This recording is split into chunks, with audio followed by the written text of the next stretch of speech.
코로나19 확산을 우려해 종교 행사 자제를 호소했지만 일부 교회는 예배를 강행했습니다. 산림자원을 활용하기 위해 만든 목재문화체험장 가운데 일부가 체험객이 없어 1년의 절반가량을 눌리고 있습니다.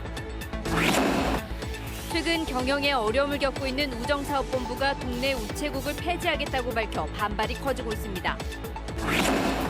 태양광 산업의 위기 극복을 위한 대안으로 연구개발을 지원하고 지역업체 참여를 확대하자는 지적이 나오고 있습니다. 여러분 안녕하십니까? 코로나19 확산을 막기 위한 이른바 사회적 거리 두기는 종교시설도 예외는 아닙니다. 정부와 자치단체가 집단 감염을 우려하며 오늘 종교 행사 자제를 당부했지만 여전히 예배를 강행한 교회도 있었습니다. 주혜인 기자입니다. 전주의 이 교회는 2주 전 신도 300여 명이 참석해 예배를 받습니다. 하지만 집단 감염이 우려되자 고심 끝에 온라인 예배로 바꿨습니다. 정부 시책에 적극 우리가 부응을 해야 한다는 이런 결론에 도달했고 교인들을 이 코로나19로부터 보호하기 위한 것이 우선이라는 생각 때문에. 그러나 모든 교회가 교회를 폐쇄한 건 아닙니다. 전주의 한 교회 주차장으로 차량들이 잇따라 들어옵니다. 마스크를 쓴 교인들은 입구에서 서로 인사를 나눕니다. 이 교회는 집단 감염을 우려해 온라인 예배를 추가했지만 평소처럼 현장 예배도 함께했습니다. 나가기 어렵고 그러니까 이제 랩사방에 나와서 예배를 드리자 기도하자 그런 뜻으로 하는 거지. 전주의 또 다른 교회. 안으로 들어서자 예배 소리와 함께 찬송가가 들립니다. 지금 예배를 진행하시는 건가요? 시대에 응하지 않겠습니다. 예배를 마친 교인들은 서둘러 교회를 빠져나와 차에 탑니다. 정부 시책이 우리 종교 행위까지 통제할 수는 없어요. 돌아가서. 종교 행사를 자제해달라는 정부의 거듭된 호소에도 불구하고 일부 교회들이 현장 예배를 강행해 코로나19의 확산을 우려하는 목소리가 커지고 있습니다. JTB 뉴스 주혜인입니다. 지난달 천안에서 열린 전국 줌바댄스 강사 워크숍 참석자들이 잇따라 코로나19 확진 판정을 받고 있는 가운데 워크숍에 참석한 전북 거주자는 없는 것으로 확인됐습니다. 전라북도는 질병관리본부가 워크숍에 참석한 강사 29명에 대해 전수조사와 검사를 진행한 결과 전북 거주자는 없었다고 밝혔습니다.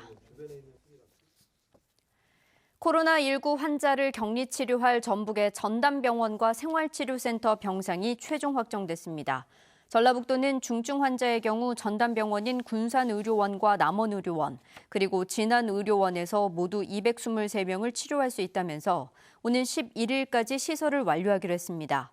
또 경증이거나 무증상 환자의 경우 전라북도 인재개발원에서 180명을 수용하는 등 14개 시군에서 모두 1,309명을 격리치료할 수 있다고 밝혔습니다. 산림 자원을 활용하기 위해 도내 일부 지역에는 목재문화체험장이 운영되고 있습니다. 그런데 일부 시설은 체험객이 없어서 1년 가운데 절반에 가까운 기간을 눌리고 있습니다. 조창현 기자입니다. 지난 2015년 장수군 방화동 휴양림에 문을 연 목재문화체험장입니다. 휴양림과 연계한 또 하나의 관광 자원이 될 것으로 기대를 모았지만 문이 닫혀 있습니다. 56억 원이나 들여 건립한 시설이 11월부터 3월까지 5달 동안이나 운영되지 못하는 것입니다. 11월 달부터 3월 말까지는 휴관이에요. 여기 날씨가 많이 춥고 그래서 휴관하고 있습니다. 장수군은 방화동 휴양림이 활성화되지 않았기 때문에 목재문화체험장에도 체험객을 유치하기 어렵다는 설명입니다. 반면 임실군이 사선대에 건립한 목재문화체험장의 경우 1년 내내 운영됩니다. 연중 체험객은 장수군이 600여 명, 임실군은 15,000여 명에 이릅니다. 노력하기 나름이지만 장수군은 뚜렷한 대책을 내놓지 못하고 있습니다. 동절기철 그 상태에서는 잘 안 돼요. 그렇게 생각하세요. 체험객이 많으면은 문을 여는데 체험객이 없어요. 현재 정읍시와 무주군이 목재문화체험장 건립을 추진하고 있습니다. 장수군과 임실군의 사례를 토대로 해서 목재문화체험장의 입지 선정부터 운영 방안에 대한 철저한 검토가 요구됩니다. JTB 뉴스 조창현입니다. 생활 속 깊이 자리 잡은 동네 우체국이 사라지면 불편이 클 수밖에 없습니다. 최근 경영에 어려움을 겪고 있는 우정사업본부가 동네 우체국에 대한 구조조정에 나서면서 반발이 확산되고 있습니다. 김진영 기자의 보도입니다. 36년 된 군산 구도심의 한 우체국입니다. 최근 추진되는 동네 우체국에 대한 합리화 사업에 사라질 수 있다는 우려가 나오면서 주민들이 반대 서명운동에 나섰습니다.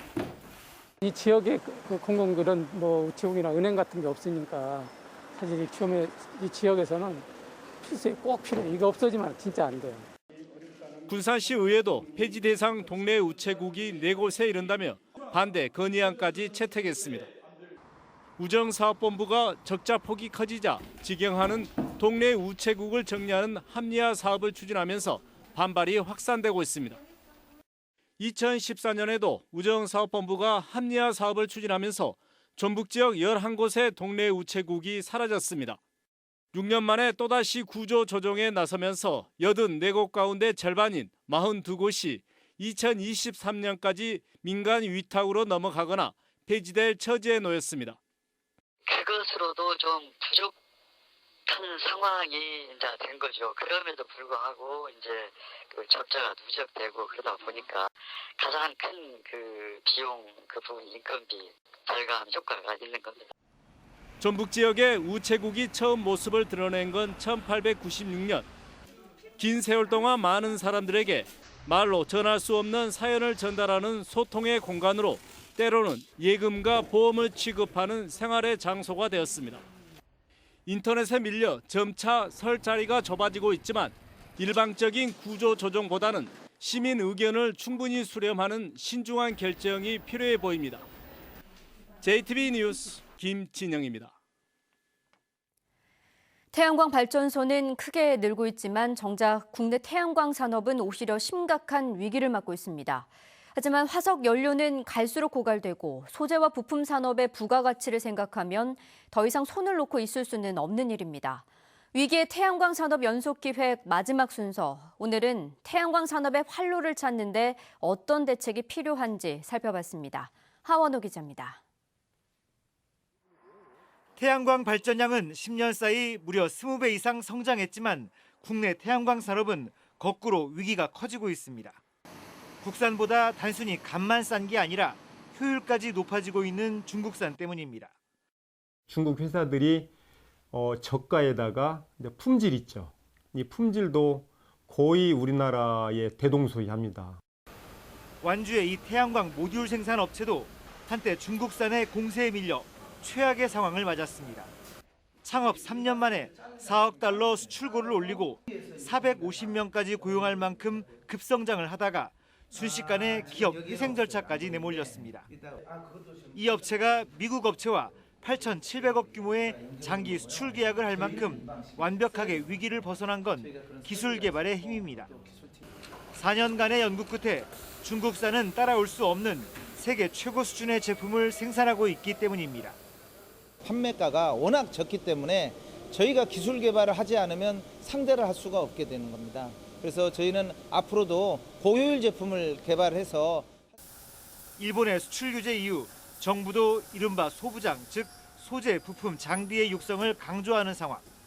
전문가들은 위기의 태양광 산업을 위해서는 무엇보다 이 같은 연구 개발을 적극 지원해야 한다고 강조합니다. 이런 소재 산업은 어떠한 대가를 치러도 적극 육성해야 되고 또 그 회사 기업들이 필요한 규제랄지 이런 것을 철폐를 해주는 게 가장 중요하다고 봅니다. 또 새만금 태양광 사업의 지역업체의 참여를 더욱 확대하고 국산 태양광 제품을 쓰는 발전소에서는 전기를 더 비싸게 사주는 지원책도 대안으로 꼽히고 있습니다. JTB 뉴스 하원호입니다. 전북 국회의원 선거구 10곳 가운데 4곳은 4년 만에 같은 후보들끼리 재대결을 하게 됐습니다.